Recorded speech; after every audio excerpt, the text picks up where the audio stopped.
Hello, BookTube. We're back down in puppy territory, but as you can see, on cloudy, rainy days, my puppy tends to be low energy. So we're going to do another bookshelf tour. We've got this history-heavy bookshelf here. So those of you who aren't interested in history, this probably won't be a video that'll have much that'll interest you. And those of you who are, you might want to open up your your Amazon wish list or whatnot. So let's see what we have here. Okay, the first one is a work of genius, an amazing book. And I shouldn't have made the disclaimer because this is a book that will enthrall anyone, whether you're interested in history or not. This is Ghosts of Vesuvius by Charles Pellegrino. And it is the story of the physics of natural disasters. So it's the story of the eruption of Mount Vesuvius that buried Pompeii and Herculaneum, but it's also the story of the Twin Towers. And it's the story of the weird physics that attends to gigantic catastrophes. What the aftermath looks like, including a lot of the stuff that looks counterintuitively impossible. It's an amazing book. I know my description isn't doing it justice, but it's an amazing book. Full of things on every one of those books that will teach you something on every page. It's full of weird factual observations on every page, and it's beautifully written. So what do we got here? Oh, great. Okay, boy, this needs to be reinforced. This is a classic. This is George Scheer and Hugh Rankin. This is Rebels and Redcoats, a classic one-volume history of the American Revolution. Old. I think I got it because it has the classic 1970s period actor. God knows when this edition was actually made. No, this is the third printing from 1972. But it's one of the few American Revolution era books that I actually return to because it's again really, really well written and also really well researched. I mean, it's a benchmark volume on a subject that is near and dear to my heart. This next one looks really old. Oh, goodness gracious, it is really old. Okay, all right. This is the Italian Renaissance in England. Can we get the light to highlight those letters? The Italian Renaissance in England. Oh my. This is a special printing on heavy-duty paper. I must have got this at the Brattle. Yeah, it's one in a volume from the series Columbia University Studies in Comparative Literature. One of 150 copies that were printed. It's by Louis Einstein, and it's from 1903. And it is just what the barely decipherable title says. It's the Renaissance as it manifested in the England of King Henry VIII, and all of the leading intellectual lights that were there. And I think one of the reasons, I remember correctly, one of the reasons that I got this thing, one of the reasons that I kept it, that I originally snagged it from the Brattle and have kept it this whole time, is because of the manic annotations of its previous owner, who put copious and yet easily readable notes everywhere throughout the book. And when I read the book itself was an education, but the notes were a separate book. I don't really know who this person was, but it was a joy to follow in their scholarly reading footsteps. And Roy Hattersley, The Edwardians, a one-volume history of one of my favorite eras in English history. This is just a soup to nuts survey of the time period, so the artists and the historians and high society and of course the meals and the upper crust and the working class. In terms of a one-volume, very readable introduction to the Edwardian era, I can't recommend anything better. It was made to be that. This next one looks kind of old, too. Oh, goodness. Okay, yes. Oh, this is another one we're going to have to... This is Venetia and Northern Italy by Cecil Headlam, with illustrations in color by Gordon Home. Let me see if we can snag one of those color illustrations. Yes, this is the covered bridge of Pacino. But it's all throughout. This is one of those very old, very atmospheric works of. See, it has black and white line drawings throughout as well. It's one of those old atmospheric works of scholarship that you will find regularly at the Brattle Bookshop here in Boston on the sale carts outside for $3. Something like this in many of the small town used bookstores where I have where I have been an assiduous patron, many of those bookshelves, this would be the acquisition of a year or 10 years. And it would be marked for $45, and it would be in a case behind the counter, simply because the proprietor of the shop had never seen anything like it before, or had very seldom had anything like it before in a shop like the ones I'm familiar with that deal mostly with secondhand horror or Tom Clancy or whatnot. Whereas the Brattle is such a hub for book buying that the turnover is so enormous that volumes like this and the Italian Renaissance in England show up for completely cheap prices all the time. Probably because, I mean, on the one hand, probably because the volume isn't collectible. That's probably the reason. I mean, if the Brattle got a mint condition copy of this thing with its original dust jacket, they might maybe put it on the third floor inside for $15. But if they get something like this, they're just going to put it outside, and that's where I come in. So what have we got next here? Oh, fantastic book I've recommended many times before, Stacy Schiff's The Witches. This is her narrative history of the Salem witch trials, of the mania that preceded it, the witch trials themselves, the aftermath, and you know that's extremely well-trod territory. I'm sure that I have other books on the subject here, but as she proved with her book on Cleopatra, how well-trod the material is immaterial compared to how well you tell the story, and she writes like crazy. Oh, just incredible. Okay, all right, very good. This is Mary Beth Norton's In the Devil's Snare. This is another narrative history of the Salem witch trials, the whole 9 yards, the whole phenomenon of it, and all the people that were involved, and all of the, just like with Stacy Schiff, all of the author's best theorizing as to what the heck was going on, as to what was actually happening, what actually happened in Salem. And I think the reason I kept it is because I find the subject so incredibly fascinating that I thought having 2 volumes on the subject is not outlandish. There are 500 volumes on the subject, so I have 2. I don't think I have any others, but we'll find out, won't we? Let's see. Oh, okay, there's a theme developing on this shelf. This is World War I by S.A. Marshall. This is just a 1-volume history of the First World War, and the reason why it stands out, the reason why I have it when I have gotten rid of so many other World War I histories, is because of how beautifully it's written. It seems to be the theme running throughout so many of these things. He has a sonorous, just majestic writing style that is hypnotizing. So I when people ask me, as they sometimes do, they ask me what's a good 1-volume book on World War I. When I recommend this, at first they're a little taken aback because it's so old. I don't even know, when did this first come out? 1964. So it's an old work. There have been many 1-volume histories of World War I since then. But this and A World Upside Down, I recommend it, and I have no qualms about doing it because the major facts don't change, and the writing is guaranteed to hold the interest of someone who, for instance, doesn't read a lot of history. We got here. What's next? Okay. All right.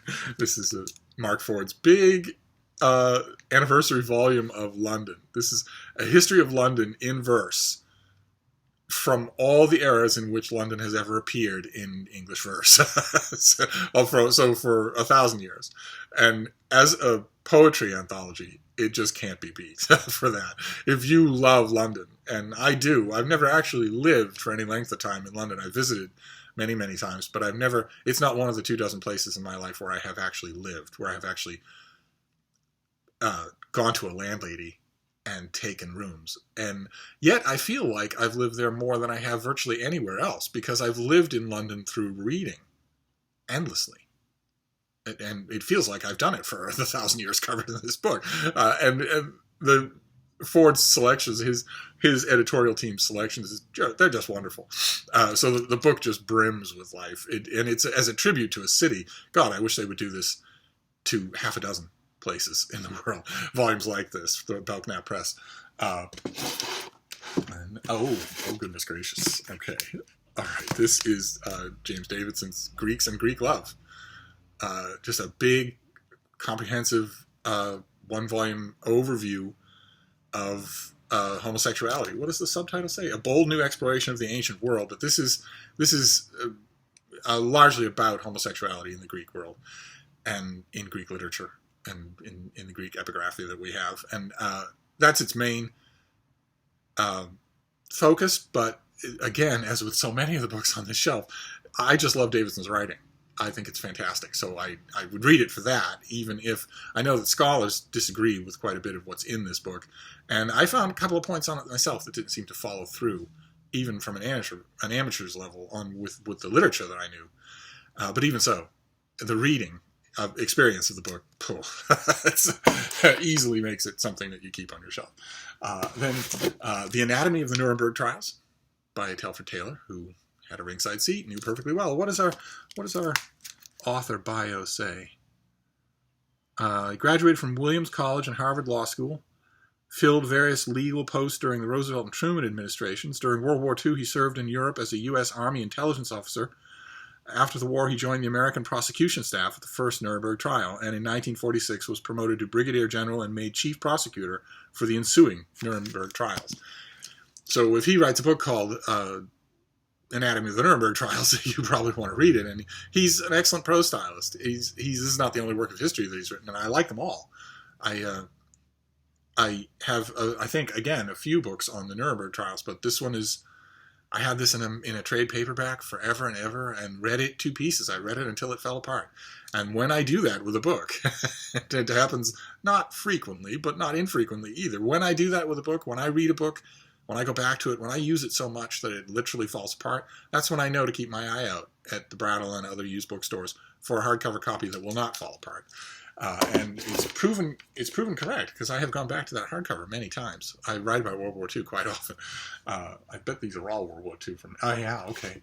All right, this is a fairly newer book. This is, I think, from before we knew each other, but still, yeah, the pub sheet's still in here.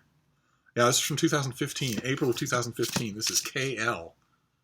By Nicholas Waxman. This is a history of the Nazi concentration camps. One of the first comprehensive one-volume histories in English of the Nazi concentration camps. The system, the money, the bureaucracy, and the actual day-to-day workings. An extremely difficult book to read. And I don't know if I've ever seen it in paperback. I'm not sure. This is Farrar, Straus, and Giroux. They usually bring out all of their major list books in paperback as well, but I don't think I've ever seen this one.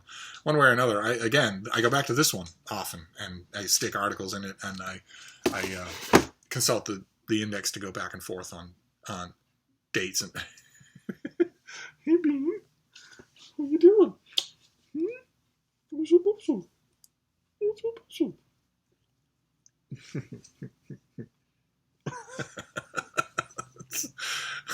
Several of you have emailed me and texted me pointing out that she's extremely affectionate, and she is.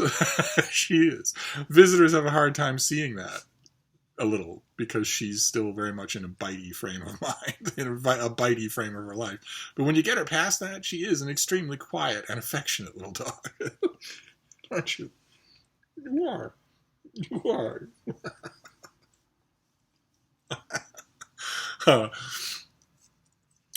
So anyway, she always distracts me, though. So we have a couple more to go here, and they're huge. So this first one is gigantic. It is Peter Caddick Adams' Snow and Steel. This is a gigantic volume on the Battle of the Bulge. At the very end of World War II, the Germans were penned up in their own territory and decided to gamble a lot on the overconfidence and complacency of the Allied forces that had pushed them back and back and back. They decided to gamble a lot on one last big offensive in the West. One last big offensive to push through the Allied lines to the sea. Or at least to a river, to something. It was crazy.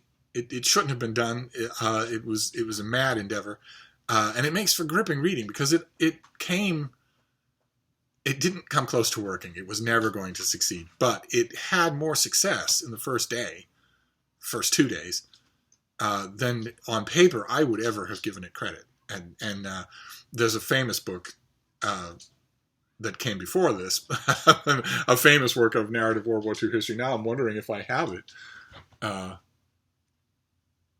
Do I have a Time for Trumpets? I probably do, somewhere. Anyway, it was called A Time for Trumpets, and it was the earlier big book on the Battle of the Bulge, but I don't, again, mind having two, and I really enjoyed this one. I think I reviewed it. If I did, I will try to find it and leave a link. And then the last one is, again, World War II. This is David Cesarini. This is The Final Solution, The Fate of the Jews. 1933 to 1949, and as you can tell from the dates, the author has some innovative thinking to put before you. Otherwise, you would expect that date to end with 1945. This is a big, sprawling view of the cataclysm that was visited upon the Jews of Europe in the 20th century. I, needless to say, have many books on the Final Solution, and it also occupies a great deal of territory in the many books I have on World War II. But I loved this book. Out of all of them, I mean, it's hard to pick a winner, and it feels a little weird to do on such a grim subject. But it has produced some magnificent volumes of history, and this is one of them. So I keep it. Although, looking at these, we've got the Anatomy of the Nuremberg Trials, K.L., Snow and Steel, and the Final Solution. And looking at all of those, I'm thinking there ought to be a shelf just for World War II. And I bet there is. Somewhere, I bet there is. And these ought to be on it. Instead of here. And the same thing with this from the last show we did, I Shall Bear Witness. This ought to be with the others, not all by itself. Well, anyway, obviously, in 2019, the book setup here at Hyde Cottage needs to undergo a massive soup-to-nuts reorganization, tightening, and streamlining. And these bookshelf tours, in addition to, apparently they amuse you, but they're also helping. They're also helping me. So they're helping me towards thinking about that, because that obviously needs to happen. These books aren't in any rhyme or reason, and that's not good. If it's going to be a working reference library, which, right, is the whole point here. The whole point is me keeping all these books is that I tell myself, well, you might need them. The number of books that I keep because I think, well, I just love it too much, I reread it too often to get rid of it, is a tiny fraction of the books in this place. Most of the rest of them I keep because I think I might need them. Well, if that's true, then I should follow through on that, on the full implications of that reasoning, and actually put them in a use and an order that will help me to use them as a research library. And they aren't now. But anyway, I can rant about that on my own time. So that is our next bookshelf tour, complete with a little Frida interval. And there's plenty more books here, so we'll just keep going while I ponder and futz around with the penguins. And then we'll get back to the penguins. But in the meantime, I'll wrap this up for now. But I'll see you soon. Thank you, BookTube.